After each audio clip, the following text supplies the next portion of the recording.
Hello, hello, everyone. Welcome to the Emotional Entrepreneur Show with Summer and Jen. I can't get that right, Jen. I can't do it. Anyway, stop You don't know pointing. where to point? Right. And you're like, then stop pointing. Stop doing that. Here we are today on this wonderful Tuesday. We are so excited to be here with all of you. Today, we're going to be talking about navigating generational differences in regards to communication style in the workplace. This is such an important topic. Oh my gosh, there's so much to really cover here. And, just when we slow down, well, I can't even slow down, and think about how many different generations are currently in the workplace. Currently, there's five Right. major, generations, from those that are traditionalists all the way to Gen Zs. That's quite a few different generations. And guess what comes along with that?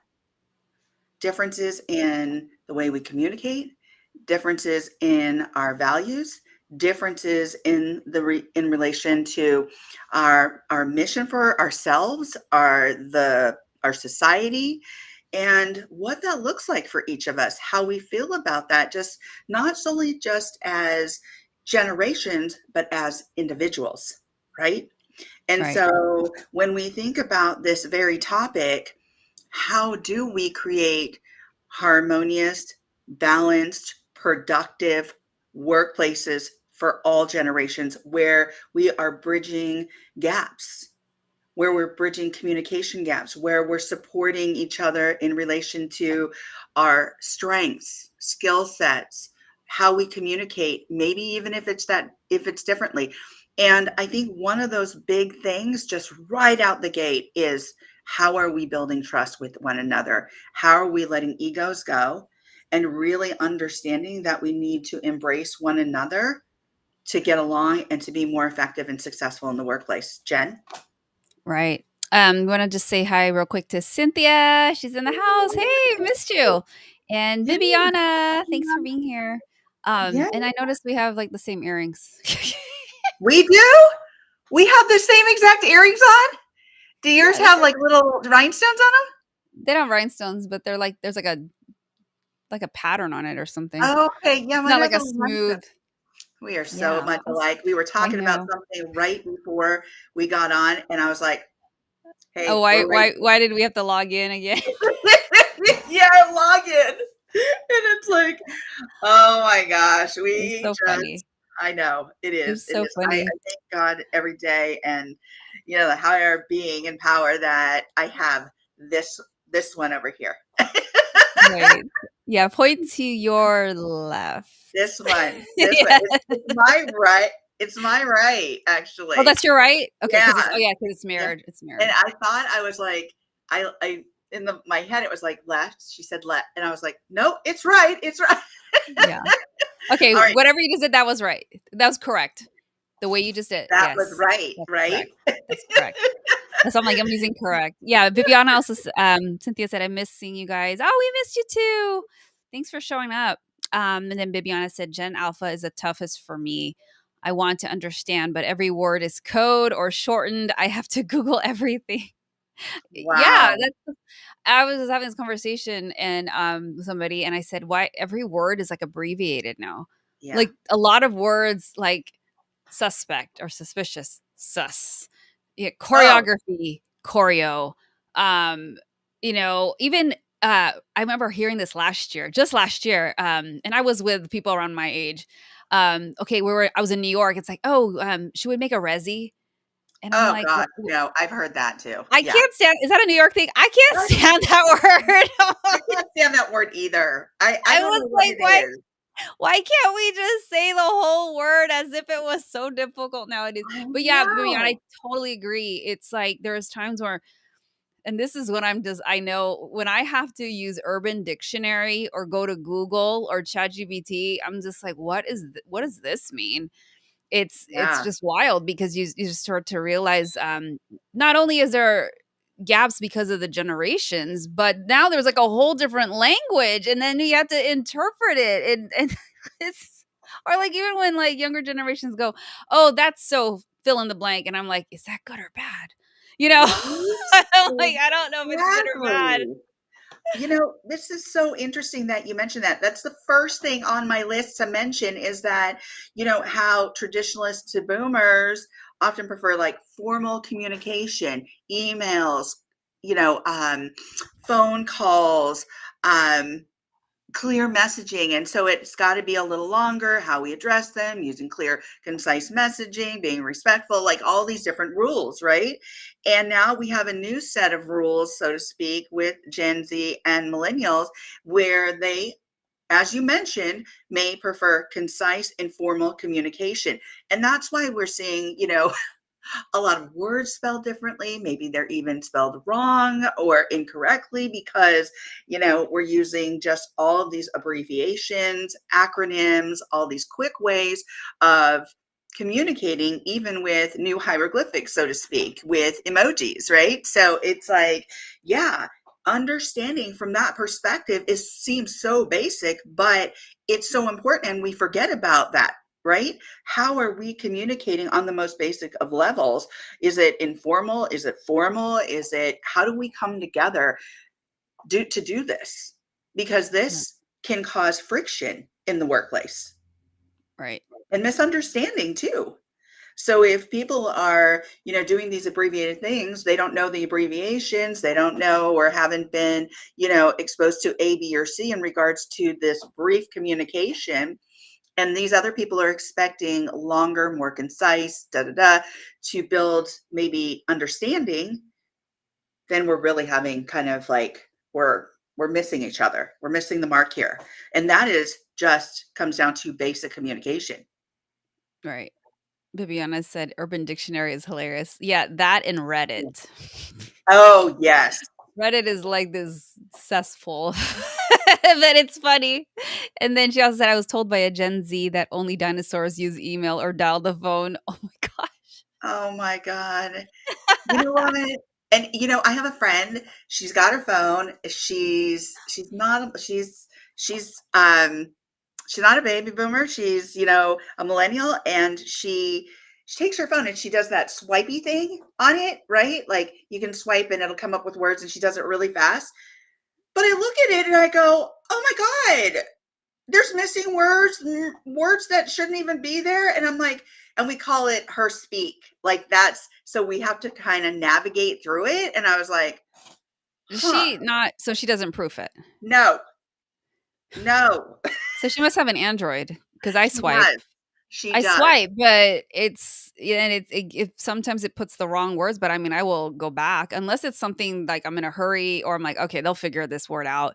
Like I'll go fix it because sometimes it's way off. It's like a Yeah. complete. Sometimes it puts bad words and inappropriate words, and I'm like, okay, I have to fix this. Yes, right, because then that will really cause friction, right?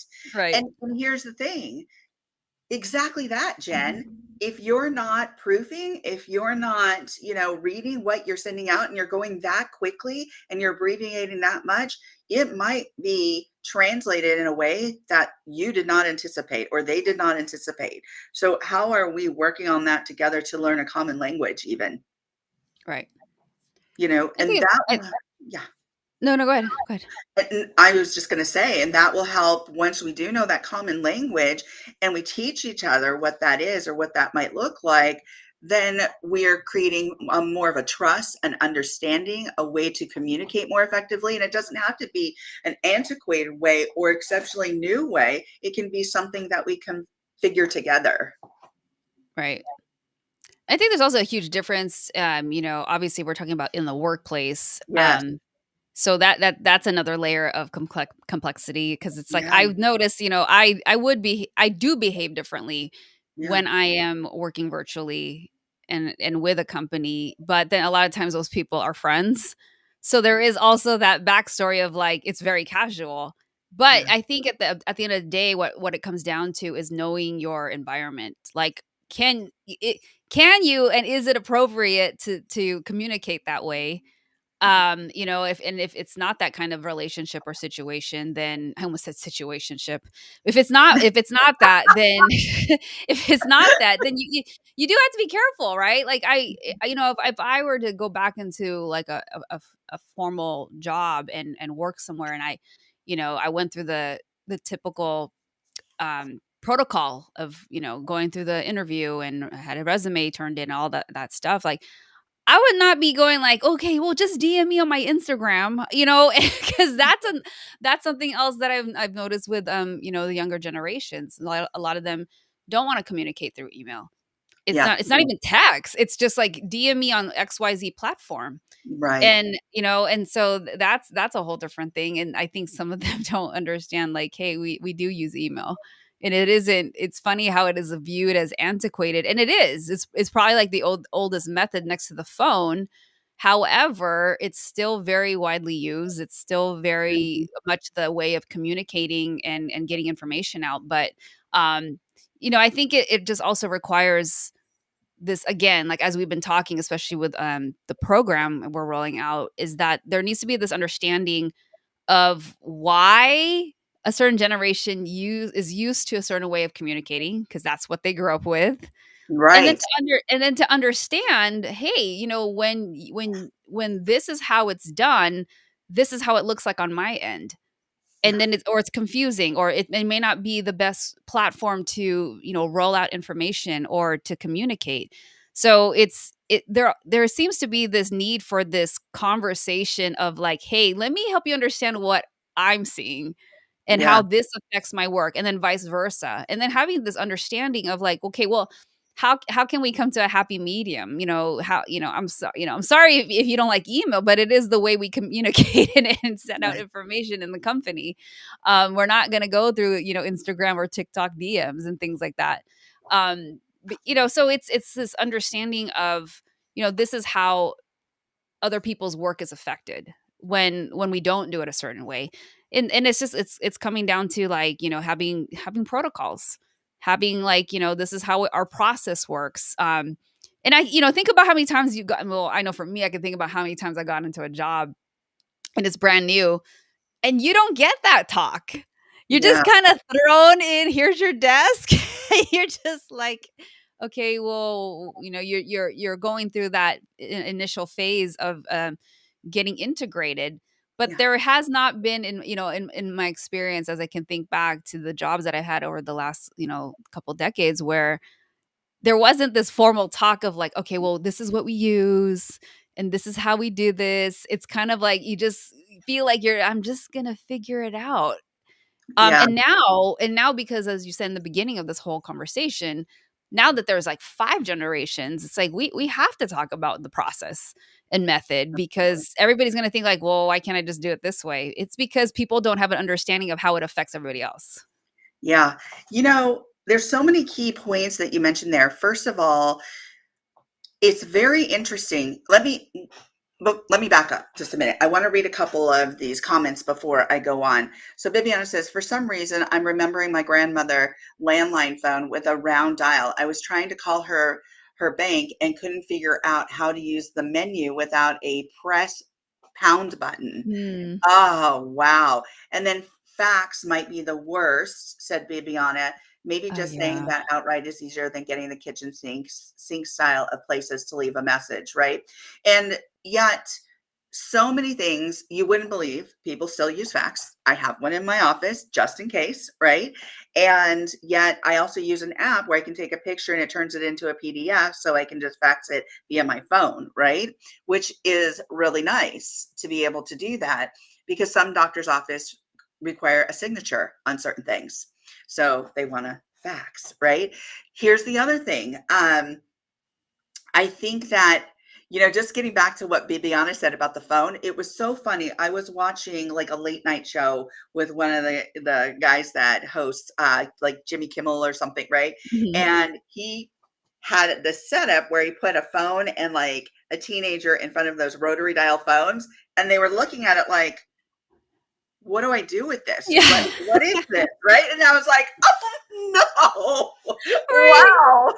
It's like the one I've seen on, like, memes is, like, the old cassette tape and then a pencil, Oh, and I then love it. they didn't know what to do with those 2 things. No, not at all. I mean, why would they, right? I mean, that is not the type of mechanism they use any longer to listen to music. It's all digital, right? And so that's Right. what we mean. It's like so different. And I want to touch back on something too about culture and the work culture.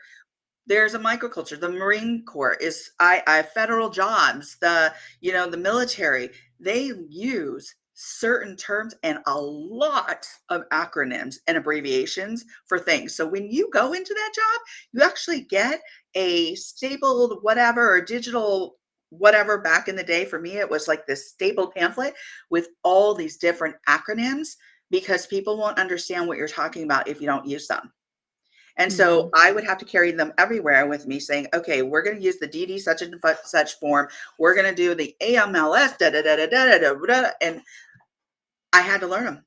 And I was like, oh my gosh, this is a whole stack of papers with all these abbreviations and what they mean. And I'm having to learn them from the get go in the job.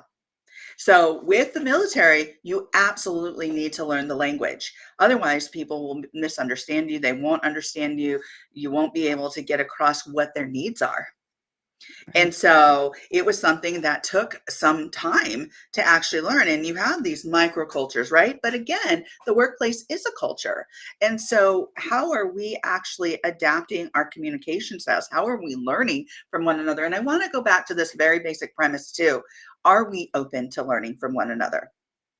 Is this something where we're going to let our egos go and say, yes, I'm able to meet somewhere in the middle and understand why we can develop a different style of communication to understand one another. And we're getting to that point because of technology, because of different generations that are communicating differently. So, for instance, let's say baby boomers and Gen Xers may value thorough content, may adapt emails and reports and want background information, right? Whereas maybe some Gen Zs and millennials aren't necessarily looking at those longer messages or that supporting doc. What they really want are things like briefs, maybe bullets, maybe infographics, and they don't necessarily need to know all the whys. They just need to know what is expected and the brief information. But for some of us in different generations, we want to know the why. And as a matter of fact, it was funny. I was having a conversation with my husband last night, and there's something I said, and he goes, but why? People want to know the why. I'm like, not everybody does. Sometimes it's just about doing it. So my why is just because I want it that way, right? And he said, huh, okay. And I'm like, is there really a need for additional information here? And so I think when we go to those ends, right, and we're not willing to meet in the middle, that's where we have that friction, right? So how do we meet in the middle when there are these five different generations and we all have these different expectations? Right. I think it's that I think this is where it's an opportunity for management and leadership to step in and facilitate that because it's I think it needs to come from the top down and have, help support the teams Yeah. and, understand like, okay, what are the systems in place? Okay, what are the projects that everybody's working on? And how do you explain that so that even especially even the new people coming in, like Yeah. what is there something that's supporting the people to understand what kind of culture this is? Are you making it easy for people to understand, what's the system? Or are you just kind of leaving them to figure it out as their first, during their first 90 days? Like you Yeah. just how do you as a manager or boss or leader help facilitate that so that there's a smooth transition into I'm brand new to understand like, oh, this is how it works. Every time I think back, like I'm like I felt like I just had to figure it out. It wasn't, you were kind of given instructions. Okay, the first thing we can work on is this, so I just need you to do this. So it starts with those little tasks and then it eventually moves into like you start making decisions. But in that first initial phase when you're kinda just acclimating, it's like you kinda feel lost. You kinda feel like, Yeah. "I don't even know how this works over here." Yeah. I love that, Jen. from the top down, right? Because we're always looking for those models, right? As, okay, how is this going to work? Who am I supposed to listen to? What's really going on here? What are their expectations? And so it does come from management or from those at the top level. However, I will insert this because I think this is really important and goes along with Core Mentorship Solutions, our program that we just recently launched, right? In regards to cross generational mentorship. So when you take top down and have that modeling within the core structure, that's absolutely fine. But when you implement this new mentorship program, we're really looking at a flat a flat ideology, meaning everybody has equal power. There's no power differential in that mentorship group. And the reason being is because we're trying to break down those silos. We're trying to embrace new ideas such as communication. We're trying to really understand one another. And to be able to do that, we need to have a flat dynamic where there's no power involved. There's no ego.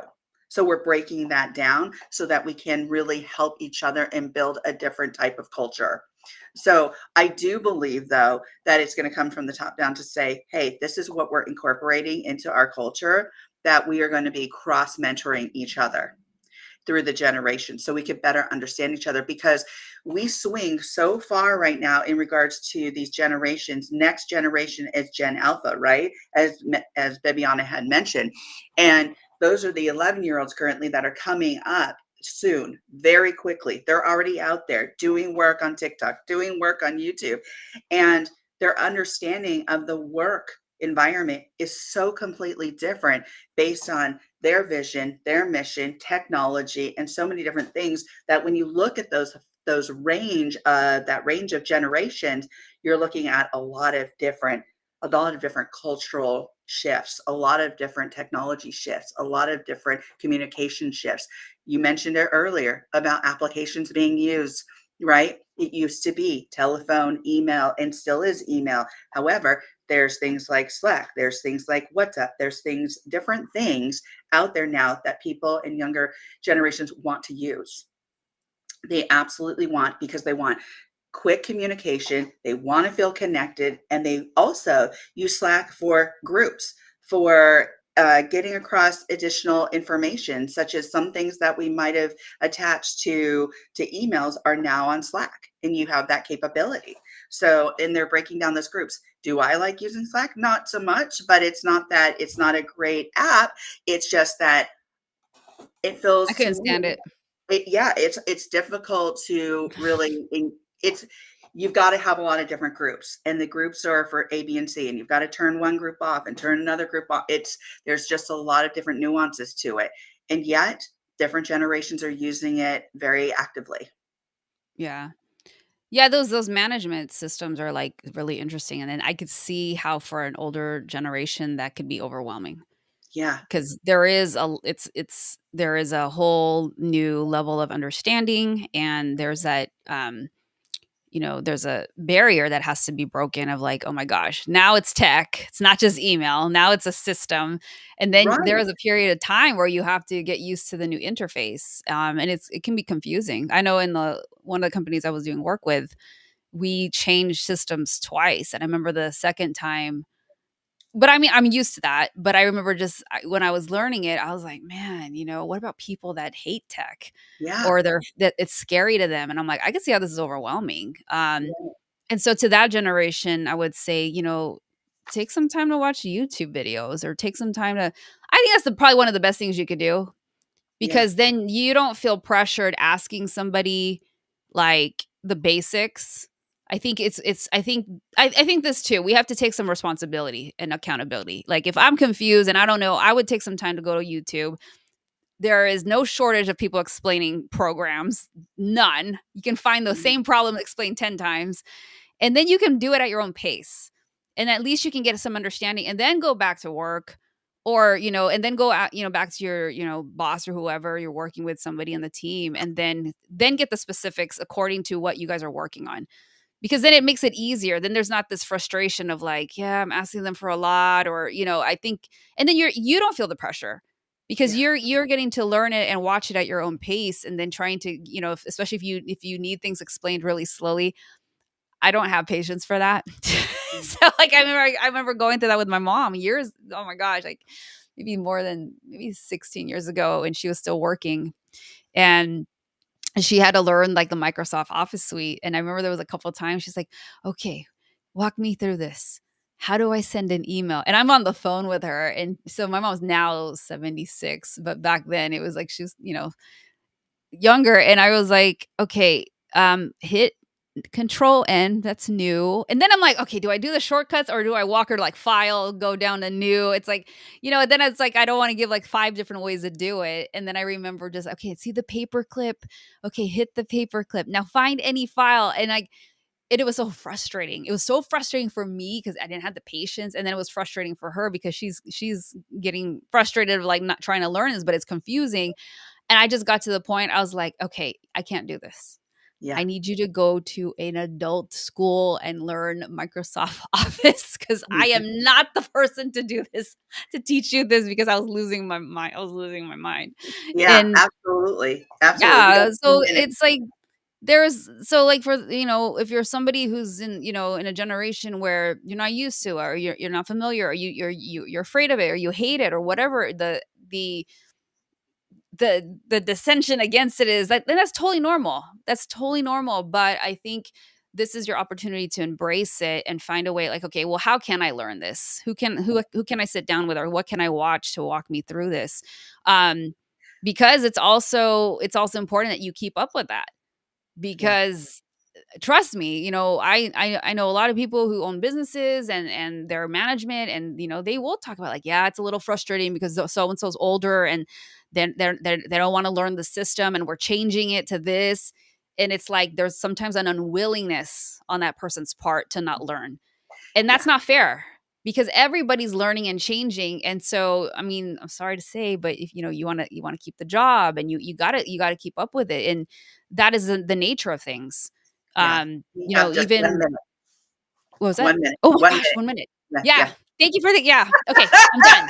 Go ahead. Okay, so, I just wanted to give 2 examples. It's really funny because I like what you said, Jen, because way back when, and yes, way back when we were using DOS and those big floppy disks, I went to an adult school just so that I could learn more. Just like you said, we didn't have YouTube University. So I wanted to learn at a pace where I could learn, but then move on in and integrate that into a job. So that's really important. But I do want to make this point. That's so important about cross-generational mentorship, because we can match people with those mentors, those younger mentors, or mentors who know this stuff, with people who are feeling discouraged, or not quite as courageous as somebody who already knows, to be able to integrate that into their work life, right? So Right. that's why this conversation is so important, and we've just covered just one piece of what we are going to talk about today regarding communication and cross-generational mentorship. It's so important. Jen, what's your nugget for today? My nugget. My nugget is, if there is some kind of adversity towards like what is the challenge that you're feeling, if you're in this space where you're frustrated. Okay, maybe you're frustrated with somebody and the way that they communicate. Take a step back and ask yourself, like, well, what, you obviously have identified what's irritating you. Now my challenge to you is to stop and pause, and identify what could you suggest to make it better for you, so that when you, if then, because then you would want to have a conversation about it. But if you don't know how to communicate what the possible solution is, it's going to just come out like you're just complaining. So I love that. identify, like, yeah, so identify, like, well, if you could just I have a wand now. If you could just wave your I magic love it. wand, yeah, that's right. You could just Yeah. wave your magic wand. What would you want it to be like? Because then that's the starting ground for some solutions, and then you guys can discuss that and how that can help you feel better about your part in the workplace, and how you're working with your other colleagues. So that's my nugget. How about you? I love that. I have 2, Yeah. but they're for 2 different groups. They're for management, upper management, those that are in leadership positions in companies. Remember, you have all these generations working in the workforce. So be really clear about what you want to do in regards to communication and your culture. I think that's number one, and being open to that change. As good leaders, we do know that change is right in front of us. It's coming down the pike, right? So be open to it and model that for those in the workplace. Two, it's for the actual worker themselves from generation to generation. Be willing to let ego go and ask for help. Mm, It's okay when you don't know something. It is absolutely okay. If you don't ask for help, guess what? You're going to be left behind. Bottom line. right. And so be open to asking for help in any generation. That's why it crosses, right? There's no shame in asking for help. So ask for help. We want Oh, to I love thank that. everybody who has been here today. Let's continue this conversation because this is so important and this really does help support each other in the workplace and everyday life. And thank you again, everybody, for who's out there on LinkedIn, Instagram, YouTube. Thank you for listening, and we'll see you next Tuesday. Let's dance this out. Thanks, everyone. Thank you, Jen. Thank you. Thank Woo! you. Thanks, everyone. Take care. See you next week and happy holiday. Happy Thanksgiving. Oh, yeah. Happy Thanksgiving. Do you celebrate it?